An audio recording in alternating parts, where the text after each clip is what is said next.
I hear the term beat maker thrown around nowadays a lot. What do you think is the difference between like a beat maker and a producer? So here's the deal. People use the word beat maker and they try to use it in a derogatory sense. I don't view it that way. Okay. You take the word beat maker away and you just add the word composer because that's what it is. Yeah. You're composing music. I like you know that. what I'm saying? So to me, the composer is no different than the person that, when you see, a Burt Bacharach sitting at a piano and there's somebody writing lyrics to his, composition, and then they take that and it becomes a song. You know what I mean? So they may take that to a producer who may produce the song. Right. So, okay, let's take that concept. A composer, quote unquote beat maker, who gives a beat to or a composition to a lyric melody person. This lyric melody person may write the song and do all the vocals, whatever. At that point, it should become a joint production. Right. In my opinion now, when I look back on it. If I give you an idea, a beat, or a composition, you send me back a song. Now, mind you, I write songs too, so there's a difference. I'm usually involved with the writing also. But say I give you the idea, you send me back a full-on thing. Yeah. Vocals, arrangements, the whole nine, whatever. At that point, we should be producers together. And then my job is not to take it to the finish line. Get the song placed, get the song mixed, get the song mastered, you know what I mean? To me, that's what a producer does. A producer is a person that gets it to the finish line. A lot of the reason why people have this derogatory term around beat makers, because a lot of times these producers don't even hear the song until it's out. Or until it's, you know what I'm saying? Oh, wow. Like, you know what I mean? A lot of times you may pass a beat on. Yeah. And you might do a pack. You might send packs and packs out. And somebody may say, yo, I used your beat, finished it. Here's the check. You know what I mean? And you get sole production credit, but you didn't even know who mixed the record. You didn't know who mastered it. You weren't a part of the marketing or the campaign. You know what I mean? Like, what you see myself and like a Jermaine Dupri do, what we did with Money Long, or what we do with Ari Lennox, what we did with Ebony Riley, what we did with Layla Samia, is like, we're not just giving y'all the record. We're gonna also market the record.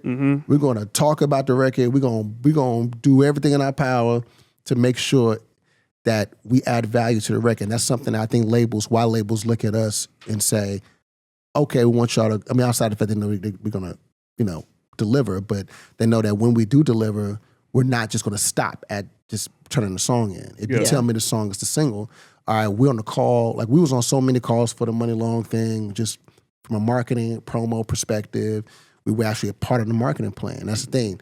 We made ourselves to a place where not only do we make the records, we're actually a part of the marketing plan for these artists. Do you think that the producer in the industry at large has been devalued? Yes. And tell me a little bit more about why. I think that the producer's been devalued because the actual, like you said, is the actual way to get in has become so, nonchalant. Like, it doesn't, like, you can literally go get a laptop and you can literally go open an account at Splice and you can literally, use AI. And you got to know what to tell AI. You know what I'm saying? But you could literally use all these tools that didn't exist when we were coming up. And these labels don't think that it's valuable because it's cheap. When I say cheap, I mean, it's, like I said, it costs $10,000 to start. Right.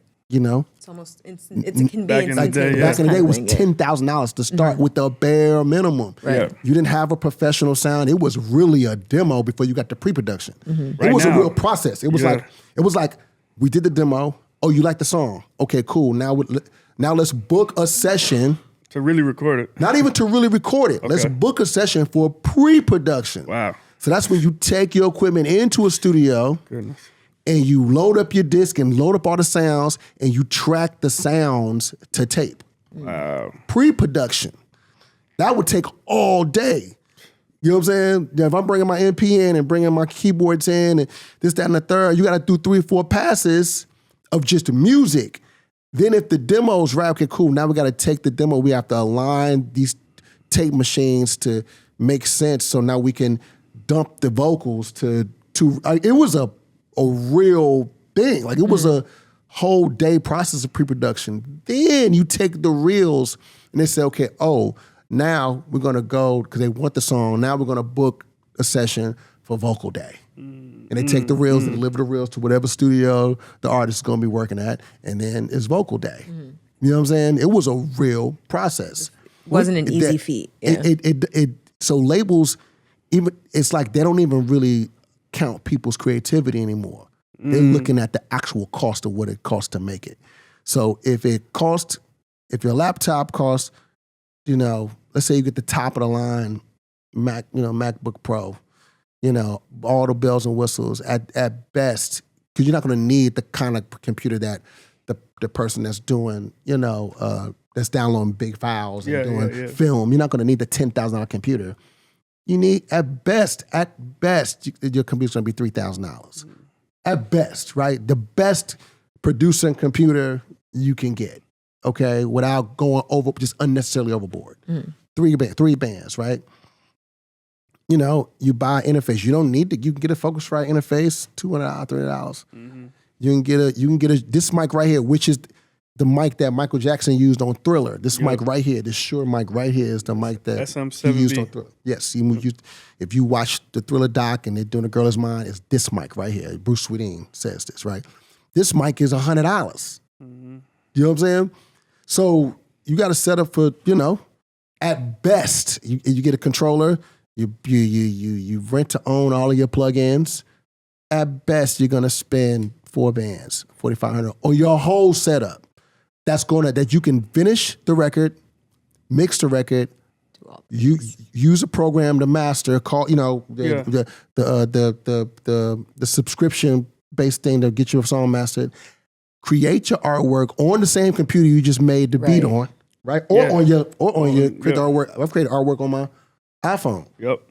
And just upload it to DistroKid, and now you're in the stores. Now you're there. Yeah. And all you gotta do now is create a social media campaign and go. Labels don't they devalued it. You know what I'm saying? R&B Only Live is a show that will take you on a journey of R&B music from past, present, and future. We bring together the best of the genre with our all-female DJs, talented hosts, and electrifying energy all night long. Get tickets to the tour now at rnbonly.com/calendar and vibe with a room full of R&B lovers.